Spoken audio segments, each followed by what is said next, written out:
Il y a 3 semaines, c'était la Chine. Et vous savez, maintenant, beaucoup d'analystes pensent que dans 15 jours, ce sera les États-Unis qui seront l'épicentre, comme on dit, de l'épidémie. Donc le virus se répand et la question pour nous, Européens, c'est de traiter 2 choses. La première, c'est évidemment l'aspect sanitaire de la crise, je vais y revenir, et ensuite l'aspect économique. Sur l'aspect sanitaire, il ne faut pas se cacher derrière son petit doigt. L'Europe de la santé n'existe pas.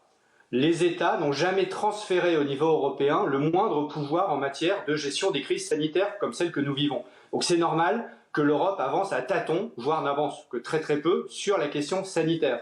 Je vous donne un exemple, parce que vous disiez l'Italie est devant, l'Espagne, etc.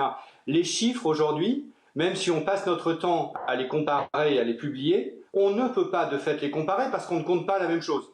En Allemagne, quand quelqu'un meurt du coronavirus, mais qu'il était malade par ailleurs d'autre chose, un cancer par exemple, il n'est pas comptabilisé comme malade du coronavirus. C'est pour ça que vous avez en Allemagne un taux de mortalité extrêmement faible. Ça ne s'explique pas par quelque chose, par l'opération du Saint-Esprit, ça s'explique tout simplement parce que les Allemands ne comptent pas la même chose que nous.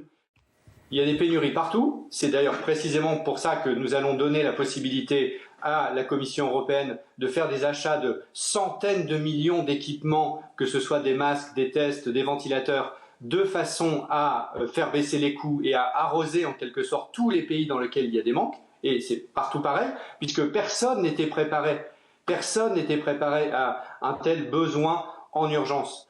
Et donc la responsabilité, elle est collective. Je pense qu'on ne va pas pointer une personne, un responsable politique ou un responsable d'entreprise qui aurait délocalisé. Le système est ainsi fait aujourd'hui puisque nous ne nous sommes pas préparés à cette éventualité et en urgence, on doit recréer les conditions. Une des leçons qu'il faudra tirer demain, c'est évidemment l'enjeu de la souveraineté sur les chaînes pharmaceutiques. Depuis une dizaine d'années, nous avons délocalisé l'ensemble de nos productions de médicaments, de molécules, de substances actives en Inde et en Chine. Il faut que nous arrivions à faire le chemin inverse dans les mois et les années qui viennent. Et la troisième réponse, c'est qu'on est en train de travailler, le président du Conseil européen, Charles Michel, en parlait ce matin, d'un plan Marshall européen pour la suite, pas simplement pour aider dans l'urgence les entreprises. Ça, c'est déjà fait avec les liquidités, avec la BCE, avec les déficits publics. Ça se met en place. C'est la suite. Qu'est-ce qui se passe lorsqu'il faudra relancer l'économie? Et là, il y a évidemment la nécessité, là aussi, d'agir en européen, de créer, c'est le sens de ce que Emmanuel Macron défend avec 9 autres pays et chefs d'État en Europe aujourd'hui même au Conseil européen, l'idée de créer des obligations européennes, ce qu'on appelle des eurobonds, c'est-à-dire la capacité pour l'Europe en européen d'aller chercher de l'argent sur les marchés financiers, de s'endetter pour ensuite financer les investissements dont on a besoin, par exemple, dans le système de santé.